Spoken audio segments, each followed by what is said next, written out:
السلام علیکم ورحمۃ اللہ وبرکاتہ۔ دوستو، ہمارے چینل افکار و خیالات میں آپ سب کا استقبال ہے۔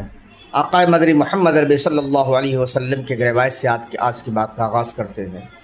حدیث پاک میں ہے، صحیح مسلم کی روایت میں ہے، نبی پاک صلی اللہ علیہ وسلم کی خدمت میں ایک دیہاتی شخص آیا اور کہنے لگا کہ نبی پاک صلی اللہ علیہ وسلم مجھے ایک ایسا عمل بتا دیجئے، اگر میں اسے کرنے لگوں تو جنت میں داخل ہو جاؤں۔ نبی پاک صلی اللہ علیہ وسلم نے فرمایا، اللہ کے ساتھ کسی کو شریک نہ ٹھہراؤ، فرض نماز کی پابندی کرو، زکوٰۃ دو، رمضان مبارک کے روزے رکھو۔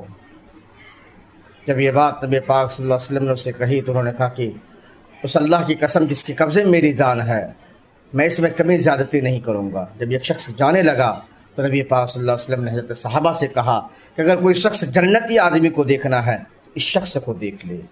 اس سے پتہ چلتا ہے کہ محترم دوستو، ہمیں ایمان، اعمال، نماز، روزے، حج